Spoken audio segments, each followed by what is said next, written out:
اور 2-3 گالیں خود کو نکال کے نا کہنے لگے کہ میں بڑا ہی وہ ہوں، اگر میں اب آپ سے ڈائری مانگوں اور آپ اب مجھ سے بڑے وہ ہو، اگر اب آپ ڈائری مجھے دینے کی کوشش کرو۔ تو پھر جب بندہ اک جاتا ہے نا یہ اچھی اچھی خبریں سن کے، تو پھر وہ اس مقام پر پہنچ جاتا ہے کہ اب نا تو ڈائری اپنے پاس ہی رکھ، اپنی خوشحالی، اپنی کرپشن، اپنی مہنگائی اب تو ایسے ہی رہنے دے، اب ایسے ہی چلنے دے۔ تو ایسا نہ ہو کہ ہماری قوم جو ہے نا وہ بھی یہی سوچ لے کہ چلو کرپٹ لوگ ہی تھے یار، چینی تو 50-60 روپے کلو مل جاتی تھی نا، چلو یار کرپٹ لوگ ہی تھے، آٹے کا تھیلا تو 200-250 کا مل جاتا تھا، چلو کرپٹ لوگ ہی تھے، پیٹرول تو سستا مل جاتا تھا نا، کرپٹ لوگ ہی تھے، چلو گھر میں کوئی روٹی سوکھی روکھی پک تو جاتی تھی نا۔ تو کہیں لوگ اس بات کو سوچنے پر مجبور نہ ہو جائیں، بلکہ مجبور کیا ہو جائیں گے، سوچنا شروع بھی کر دیا ہوا ہے لوگوں نے۔ اور اکثر جب عوام میں آپ نکلیں کبھی تو یہی باتیں ہوتی ہیں کہ وہ، میں ایک دن مذاق میں بھی کہہ رہا تھا کہ یہ دیکھو بارش میں اب گاڑیاں ڈوبی ہوئی ہیں، جانور ڈوبے ہوئے ہیں، تو کبھی شہباز شریف صاحب چھتری لے کر خود وہاں کھڑے تھے، تو میری اپنی بیٹی نے آگے جوک لگا دیا کہ پاپا جی اب جانور ڈوبے ہیں تو فرق تو کوئی نہیں ہے۔ تو یعنی یہ بچے، ہمارے بھی بچے پی ٹی آئی کے ہیں، وہ آگے سے جگت لگاتے ہیں، وہ حالات کی نزاکت کو سمجھنے کی کوشش نہیں کرتے کہ عوام جو ہے وہ مایوسی کی طرف جا رہے ہیں، عوام یہ سوچنے پر مجبور ہو گئے ہیں کہ کہیں ہم نے غلطی تو نہیں کر دی۔ وہ جیسے پنجابی میں کہتے ہیں کہ تیلی قسم بھی کیتا تے پھر بھی سکیاں کھا دیاں، یعنی تیل والا جو ہے جس کا کاروبار ہی تیل کا ہے، اس کے ساتھ شادی کر کے تو پھر بھی اگر پراٹھے کی جگہ سکی روٹی کھانی پڑنی ہے تو فائدہ کیا ہو گیا۔ تو ایک اور بھی وہ مثال ہے، لیکن وہ زیادہ ذرا ڈیگریڈ کر دے گی، مجھ بیچ کے وہ کوئی اور چیز لیتا ہے اور پھر کہتا ہے دودھ پینے سے بھی گئے، اور پھر جو ہے نا وہ صفائی ستھرائی کرنی پڑ گئی۔ تو حالات جو ہیں نا وہ پہلے سے بھی بد سے بدتر بدترین جو ہیں وہی ہوتے چلے جا رہے ہیں جب سے ہم نے ہوش سنبھالی ہے۔ ہمارے ابا جی بھی کہتے تھے کہ جو حکمران بھی آتا ہے نا وہ 2 باتیں ضرور کرتا ہے، ایک تو یہ کہ خزانہ پچھلی حکومت خالی کر گئی، اور دوسرا یہ کہ پاکستان تاریخ کے نازک ترین دور سے گزر رہا ہے۔ یہ جب سے پاکستان بنا، ہمارے ابا جی پہلے بھی کئی ویڈیو میں بتا چکا ہوں کہ ان کی عمر 17-18 سال تھی جب پاکستان بنا، تو کہتے شروع سے، اور اب کوئی 40-50 سال ہماری ایج بھی ہو گئی ہے، تو یہی سنتے آئے ہیں 2 جملے کہ جب بھی نئی حکومت آتی ہے ایک تو خزانہ اس کو خالی ہی ملتا ہے ہمیشہ سے، پتہ نہیں پھر پاکستان کیسے چل رہا ہے، خزانہ ہمیشہ خالی ہوتا ہے، اور پاکستان تاریخ کے نہایت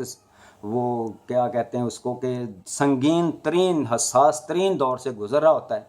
اور اللہ تعالیٰ پھر اس کو گزار کے لے ہی جاتا ہے آگے اگلی حکومت کے دور میں، اگلے کی جولی میں پھینک دیتا ہے کہ یہ لو جی اب تم اس کو کھا پی لو، عیش کر لو۔ تو جو اگر کسی نے کچھ کرنا ہے یار پاکستان کا بھلا کرنا ہے تو کر دے،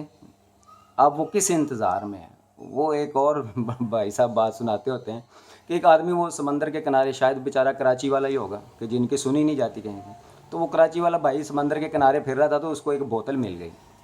تو بوتل میں اس نے دیکھا کہ کوئی جن ہے، کوئی دھواں سا ہے اس کے اندر، تو ڈرتے ڈرتے اس نے ڈھکن کھولا تو وہ جن جو تھا وہ باہر نکلا۔ تو اس نے کہا جی میرے آقا کیا حکم ہے، میں بہت بڑا جن ہوں، مجھ سے کوئی بڑی ڈیمانڈ کیجیے۔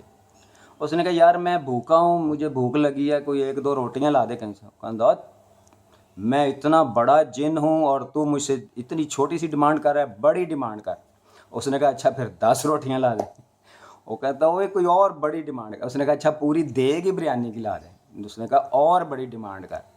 اس نے کہا اچھا میرے گھر میں بارش کا پانی چلا گیا ہے کراچی میں، وہ نکال دے۔ اس نے کہا اور بڑی ڈیمانڈ کر۔ اس نے کہا اچھا پورے کراچی سے بارش کا پانی نکال دے۔ اس نے کہا کوئی اور بڑی ڈیمانڈ کر۔ اس نے کہا یار کوئی اور بڑی ڈیمانڈ۔ اس نے کہا یار تو ایسا کر کے پورے پاکستان کے اوپر نا ایسے کور کر دے کہ جب بارش آئے تو ہم ایسے کر لیا کریں، جب بارش نہ آئے تو ہم ایسے کر لیا کریں، تو اتنا بڑا جن ہے ایسے کر دے۔ وہ کہتا ہے میں بہت بڑا جن ہوں، اس سے بھی کوئی بڑی ڈیمانڈ کر۔ اب کرتے کرتے وہ بندہ تھک گیا۔ اس نے کہا اچھا میرا حکم ہے بوتل میں ذرا واپس جا۔ اب بوتل میں واپس گیا، اس نے کہا کیسے ٹھوک کے لگایا اور پھینک دی گھما کے پھر سمندر میں۔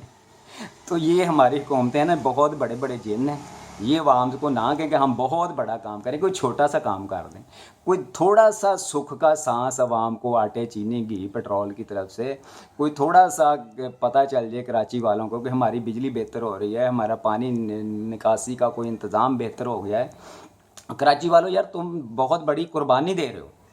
اور یہ ملک و قوم کے لیے، ان حکمرانوں کے لیے، پاکستان کے لیے